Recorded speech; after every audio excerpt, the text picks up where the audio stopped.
पंचमी के दिन हस्तिनापुर के सर सेनापति और कुरुवंश के श्रेष्ठ योद्धा एक सूत पुत्र के रथ में खड़े नहीं रह पाएंगे।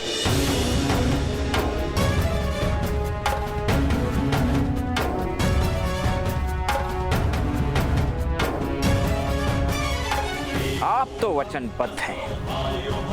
वसंत पंचमी के दिन मेरे रथ में आपको तो प्रवास करना ही होगा और उस दिन आपकी सत्ता, आपका सम्मान और आपका भय सब कुछ मेरे रथ से गिरकर भूमि पर पड़ा होगा।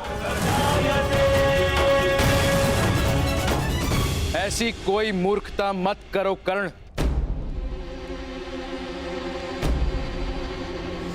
यदि तुमने ऐसा कोई दुराचार किया तो तुम्हें अपना संपूर्ण जीवन हस्तिनापुर के कारागार में व्यतीत करना पड़ेगा। मेरा ही नहीं, सारे नीच समाज का जीवन कारावास में ही व्यतीत हो रहा है महाराज। न शिक्षा का अधिकार है ना रक्षा का।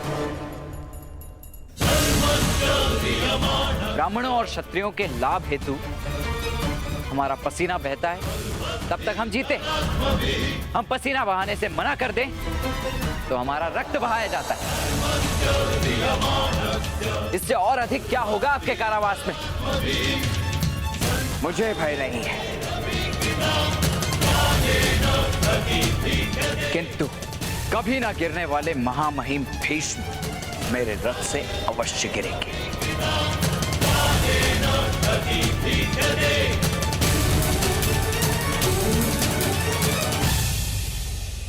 सारा समाज देखेगा कि महामहिम भीष्म भी गिर सकते हैं और क्षत्रियों का शासन भी गिर सकता है।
पुत्र, ऐसा भीषण प्रण लेना उचित नहीं है पुत्र।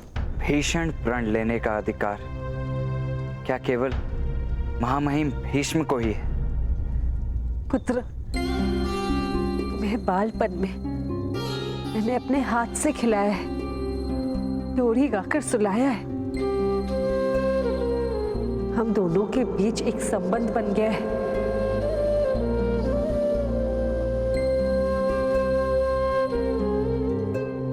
जाने क्यों तुम्हारी ओर एक माता का प्रेम उत्पन्न होता है।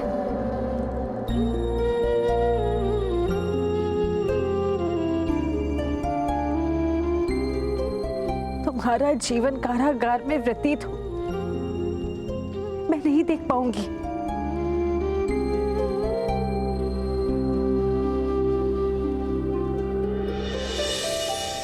अपने प्रण का त्याग कर दो पुत्र। ऐसे छोटे अहंकार के लिए समग्र जीवन व्यर्थ नहीं किया जाता।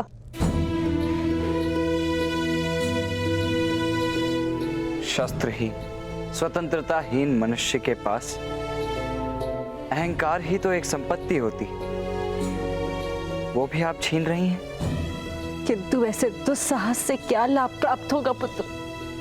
मेरे दुस्साहस से परिवर्तन होगा महारानी, और परिवर्तन बलिदान मांगता है। प्रथम बलिदान मेरा होगा, मेरे समाज के लिए।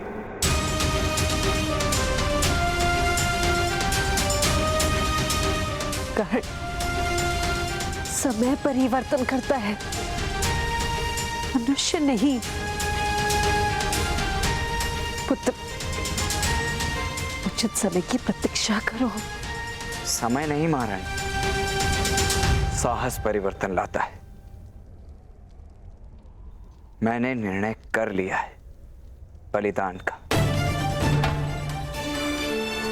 अब कोई शक्ति मुझे नहीं रोक पाएगी।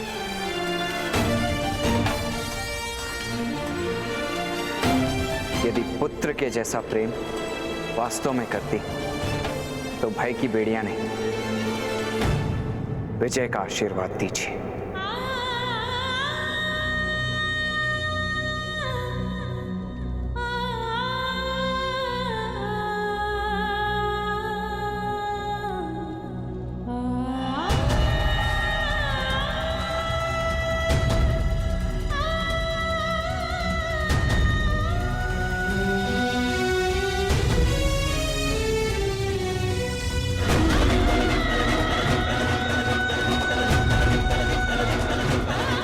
मैं तुम्हें इतना ही आशीर्वाद दे सकती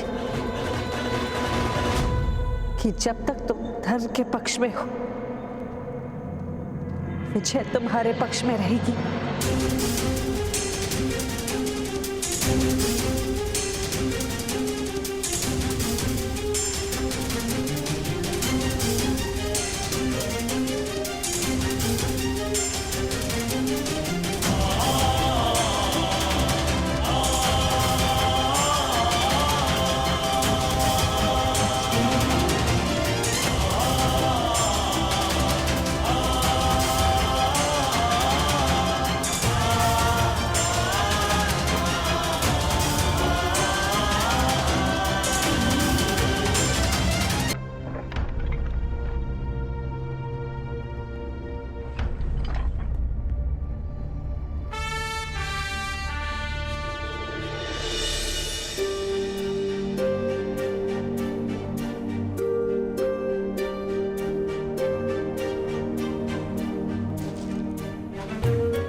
तुम्हारी विजय में ही हमारे सारे समाज की विजय है कर्ण।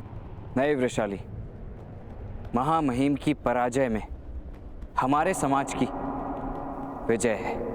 महामहिम भीष्म की पराजय में हमारे सारे समाज की पराजय है। राजकुमार अर्जुन उचित कह रहे थे, यदि भ्राताश्री आजीवन कारावास में चले गए तो उनके साथ उनका संघर्ष भी कारागार में बंद हो जाएगा, और साथ में हमारी सारी आशाएं।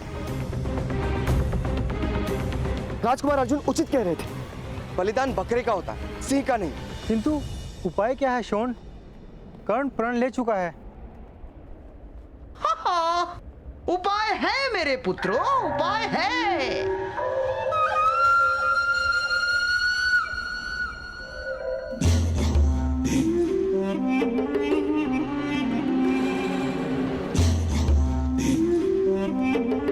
पुत्र शोण मुझे स्मरण है, सत्य वचन पुत्र शोण, क्या कोई बकरा नहीं जो सिंह का स्थान ले सके?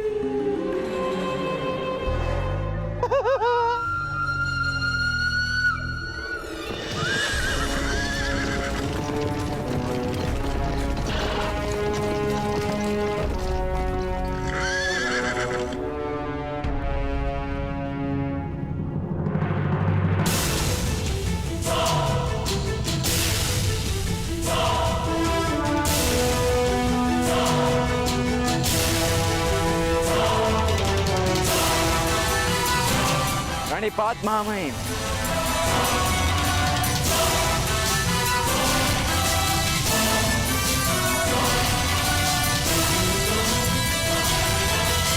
क्या आप परीक्षा हेतु सज्ज हैं महामहिम?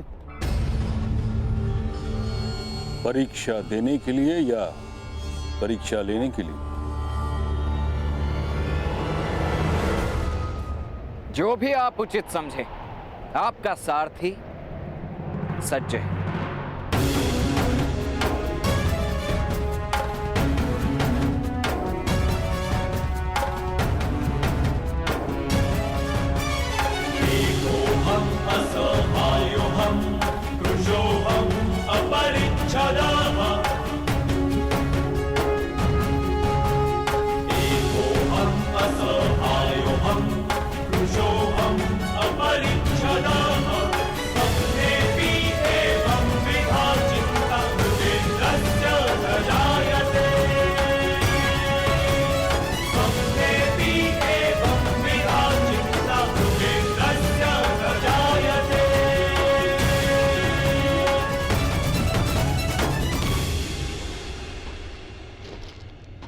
महामहिम,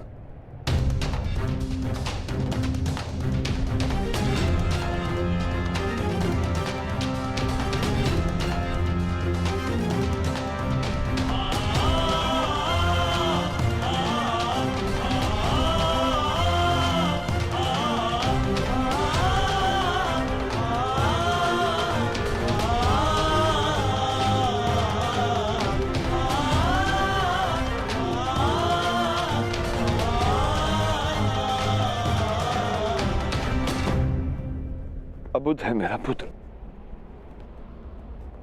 उस पर दया कीजिए। तुम्हारा पुत्र अबुद्ध नहीं है अधिरथ, ना ही दया का अभिलाषी। सम्मान मांगने वाले को दया का दान देना, इससे बड़ी क्रूरता और क्या हो सकती है। तपे हुए लोहे पर प्रहार की आवश्यकता है, उस पर जल छिड़कने से वो टूट सकता है।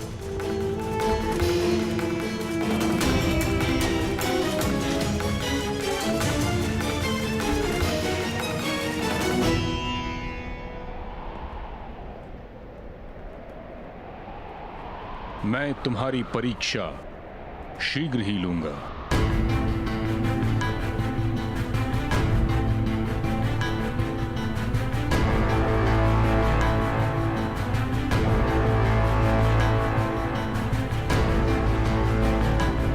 पधारिए गुरुद्रोण।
वसंत पंचमी के पावन पर्व पर मैं हस्तिनापुर की समस्त प्रजा को निमंत्रण देता हूं, उनका इस उत्सव में स्वागत करता हूं।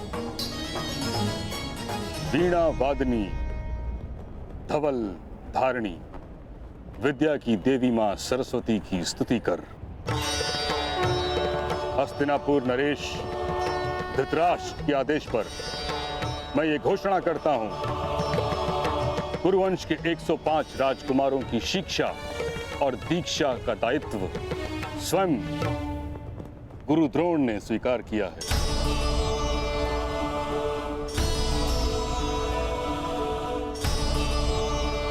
हम आपके बहुत आभारी हैं।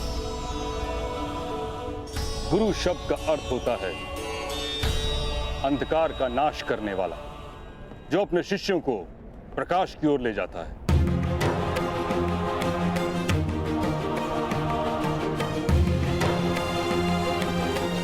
जो शिक्षा की ज्योत जगाने, हस्तिनापुर के भविष्य को उज्जवल बनाने और कुरुवंश के राजकुमारों को राजतंत्र से परिचित कराने, उसके अंग अंग का ज्ञान देने वसंत पंचमी के पश्चात गुरुकुल की ओर उनके साथ प्रस्थान करेंगे।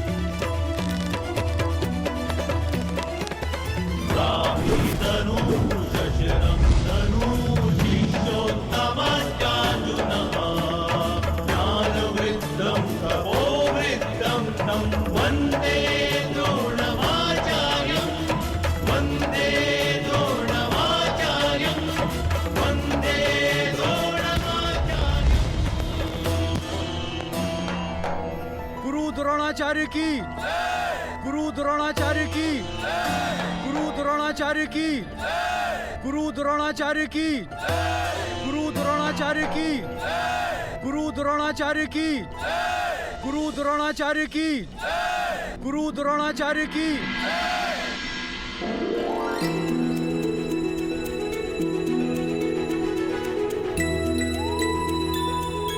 नगर जनों, बसंत पंचमी के इस उत्सव पर कुरुवंश के कोने कोने से आए हुए वेद पाठी ब्राह्मण यज्ञ वेदी के निकट मंत्रगान से देवताओं की स्तुति करेंगे।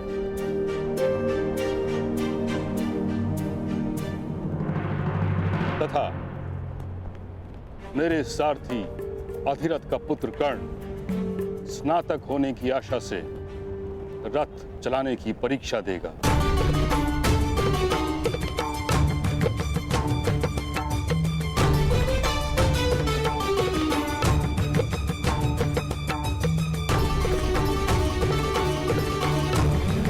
उसका परीक्षक बन के स्वयं मैं उसके रथ पर प्रवास करूंगा।